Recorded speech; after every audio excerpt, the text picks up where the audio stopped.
Hello everybody, I am Victoria Longo and welcome to this week's Friday at 5. This week I am talking all about anxiety.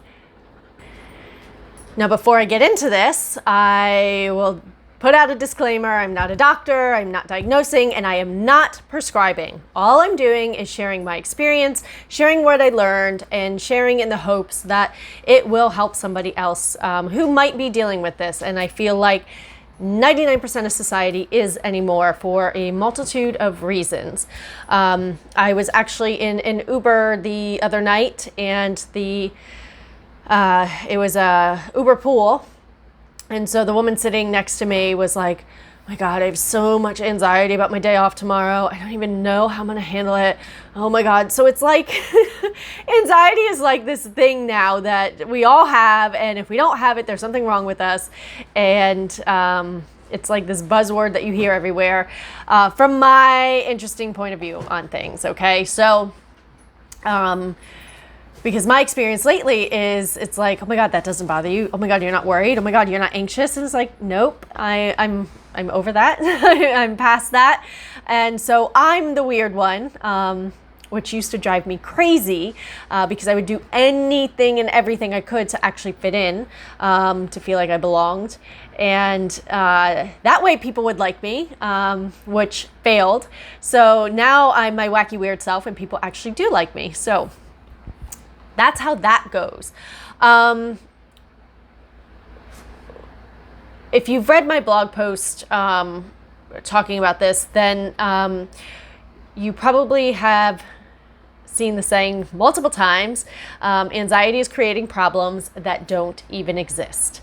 And I first heard that probably over 10 years ago, definitely over 10 years ago.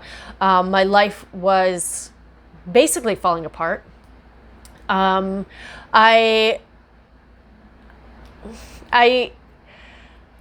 right, so my prior life, that fell apart.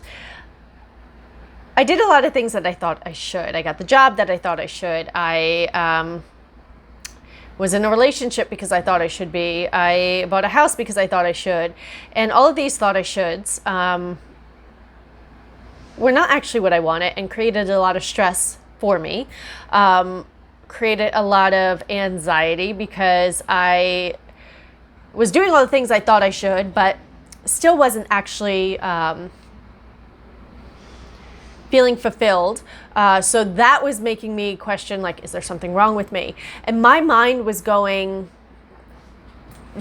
10,000, questions, scenarios, you name it, a minute. I couldn't sleep. I wasn't eating. I had no appetite. I was sick. And to look at myself then, and to look at pictures, like I don't even recognize that person anymore.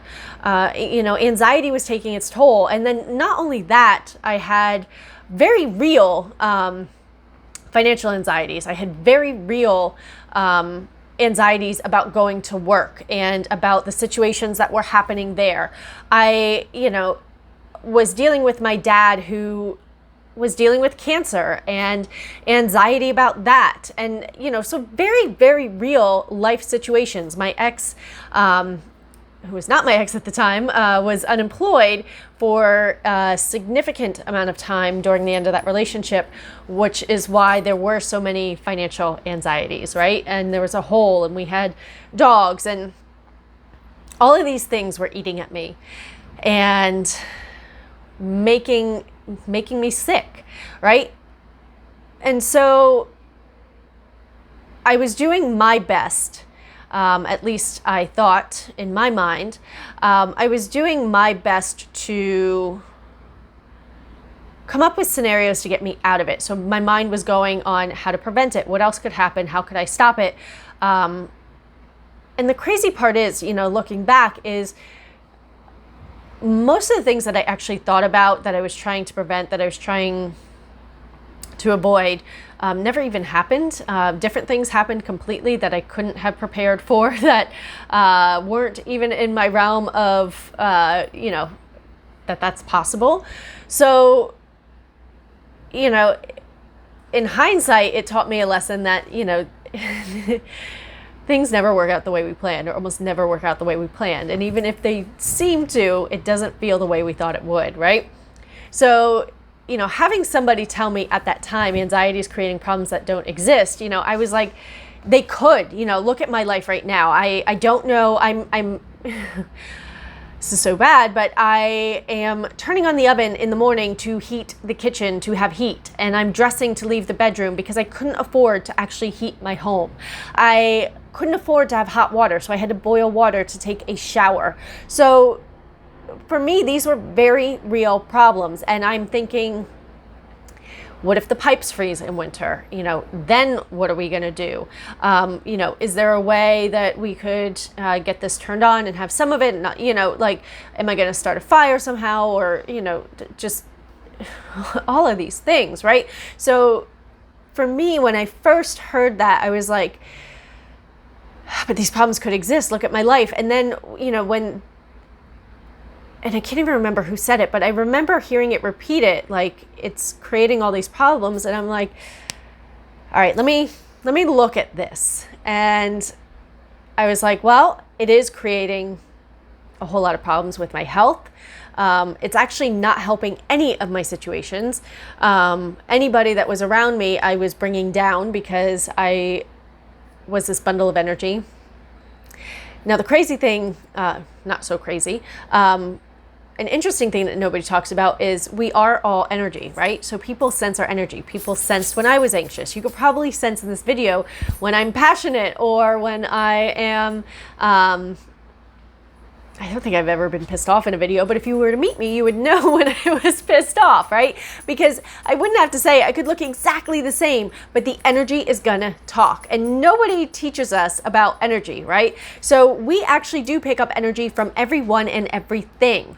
This is why we feel anxious when we know there's, a massive storm coming. We're picking up on the Earth's, not the Earth's anxiety, but the Earth's, energy for this massive, let's say hurricane, right? We're sensing that chaos and we're sensing the anxiety of everybody else around us. And it's a very real fear, very real reason to be anxious. Just like all of my reasons were very real.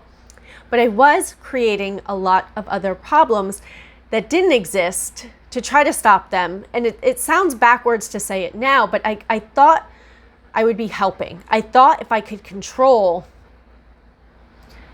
any possible scenario, to be prepared for it, not so much control it, but if I could prepare myself enough for it, I could have it turn out the way I want it to.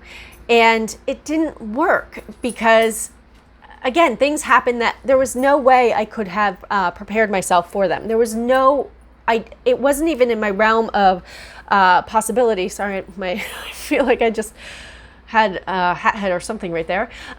It wasn't even my realm of possibility for the way some of these things happen. So I learned that me being anxious over it just took me down. Now, was this an easy road to come out of? No. But one of the best, most simplistic things that I learned during that time is, we actually are in control of our thoughts. Because up to that point, I'm thinking of all these scenarios. That could happen, right? Other ones are popping in. I'm going off on these tangents. So for me at that time, these thoughts were just happening, right? There was no conscious awareness on my part that I actually could control them. Now, I knew I could control my thinking, right? Like I could think out a math problem. I could use my head to rationalize and common sense. And, I knew I could use my brain, right? But that chatter that was nonstop, that I didn't know that I could control.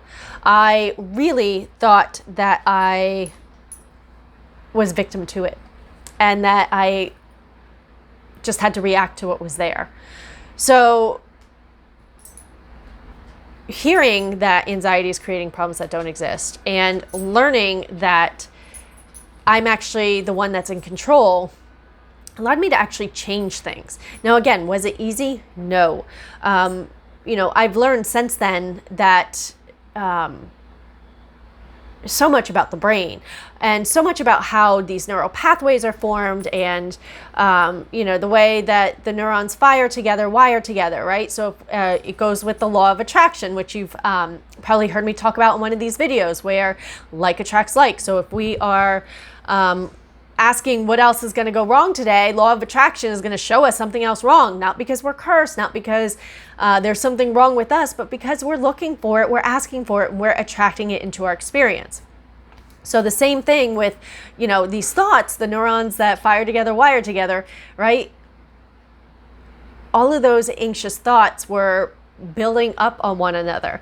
Now, there are so many different things that can affect that, right? Not sleeping, not eating. Now, our gut has just as many or more neurotransmitters as the brain. That means that what we eat definitely impacts our entire well-being, and our entire nervous system.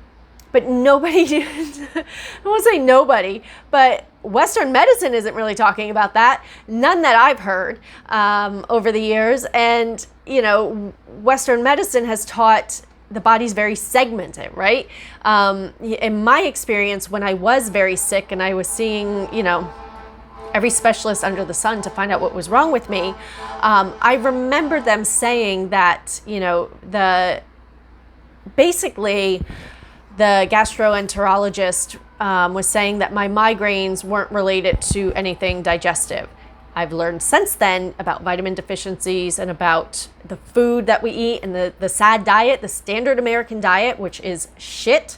And I have done a couple of experiments where I'm like, let me just eat the way people do and grab this bagel and grab, some chips, and I feel terrible. That feeling terrible is definitely going to affect our thoughts. It's going to affect how we sleep, not exercising, not engaging our body. There's so many layers to this. Now, it might seem overwhelming, and my intent is not to overwhelm you. At the same time, for me, it was so empowering because now I could actually do something about it, right? Instead of being victim to these thoughts, instead of not sleeping, of worrying, I could actually change it. And so I've made a very real conscious effort of paying attention to what I was thinking. And here's the thing, when we are feeling anxious, breathing is something that happens subconsciously, right? It just happens. We don't think about it. We breathe, our body transforms or uses the oxygen and releases the carbon dioxide from our system. And, all of these processes happen in the body without us consciously making it happen, right? But when we are anxious, what actually happens is we stop breathing. So now, not only are we anxious, our body is now physically suffocating. And we don't realize we're doing it because breathing is unconscious anyway. So we're being deprived of oxygen. Our body starts crying out like, you need to breathe, you need to breathe. And all of a sudden, that feeling of, oh my God, there's something wrong. Oh my God. It's simply because we're not breathing. We're not giving our body what it needs, but we're not conscious of it. So then it creates this whole other cycle where we were already anxious. We were already thinking, having a lot of anxiety. And now we're physically not breathing and our body is desperate for air. And now we're having panic attacks, right? Which then further feeds the anxiety. So it is a cycle, but it can be broken, and it takes us actually forming new habits, forming new neural pathways. I'm here to say that now, this is probably 2006, 2007, through 2010, that I was dealing with this. Now, from 2008 to 2010, I had actually already started making changes. I was already learning about what I ate, learning about vitamin deficiency. Those are some easy fixes that I could do. I found, something that exhausts my body. I started doing yoga and I felt good. I felt healthier doing that. And, you know, with dogs, they say if you have a dog who's anxious, exercise them and tire them out, and it helps the anxiety. And it's the same with us. You know, when I tired myself out physically, now a lot of times we don't have the energy because we're already tired, and again, it's that cycle. We have to break it. And a lot of times we're not strong enough to do it on our own because we are our own worst enemy. So I had to reach out. I had help. I had workout buddies. I had, I had people to hold me accountable to making these changes. I've had mentors that I've paid to be around over the years because my life has changed so much, having that conscious reminder of what I actually want, right? And so now, again, here we are over 10 years later, anxiety isn't a thing in my world anymore. And if it does pop up, one, I know to first breathe, right? Breathe in, breathe out. And actually pay attention, for me, actually paying attention to feeling the air go through my nose, down the back of my throat, into my lungs, pulling it all the way down into my belly so that my belly actually expands, because our diaphragm is down at the bottom of our rib cage. So I usually will put my hand on my stomach to actually feel that air go all the way down, and then I pay attention to the reverse, because guess what? When I'm actually paying attention to these sensations, to how it feels, my mind isn't running. My mind isn't thinking. It's just, it's got somewhere to focus. That's usually enough to stop it. But if it's not, then I start looking at, who else. Most of the time anymore, it's somebody else who's near me, who is feeling anxious, and I am picking up on them. And then I'm just, acknowledging it like, oh, that is not mine, that's so-and-so's, is enough to stop it. I haven't really delved, I'm going to make this a 2-part video, I think, and continue this next week, because I haven't even delved into the metaphysical world of all this that had a huge impact on me. Because when I wasn't sleeping, wasn't taking care of myself, some of the heavier entities, heavier energies, I was more vulnerable to. And those kept me up at night. And those attacks frightened me. And the more that I was frightened, the more weak in state that I was, the easier it was for me to be vulnerable to that. Now, you might not believe that, and that's fine. That's your prerogative. That was my experience. Maintaining my well-being essentially stopped that, along with a couple of other things. But, I am a psychic. I talk to dead people. It makes sense that, I would say all of us are psychic. It's just some of us have never used that muscle, right? And if you're somebody who never works out, like I'm in, very good shape. I work out a lot. Not intentionally, but I walk between 13 to 22,000 steps a day on average. And so compared to somebody that sits in an office for 8, 9, 10 hours a day and walks from the office to their car, right? I'm gonna last way longer in not even a marathon, but just walking a mile than they would, just because I've developed these muscles. Doesn't make me better than them. It just means that I've actually been cultivating this in my body, and that now I'm able to do it, right? And so if, for them, the muscles they may be cultivating are to sit down for extended periods. They've trained their body to do that. I would fail at that if I had to sit for more than 30 minutes without standing up. And I would say that's even a stretch. I'd probably, like sitting here for this video at 19 minutes, 20 minutes, I'm already like, all right, I need to move. I need to stand up. My body loves movement. So I'm not trained with those muscles to stay sedentary. So, it's just building a strength. So again, I think almost all of us are psychic. Almost all of us have a connection to these other dimensions, to these other realms, whatever you want to call it.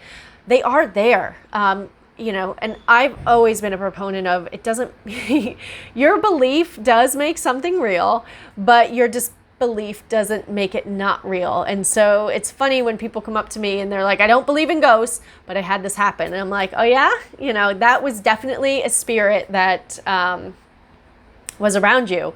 And they're like, well, I don't believe in that. I'm like, but you witnessed this. You had this yourself.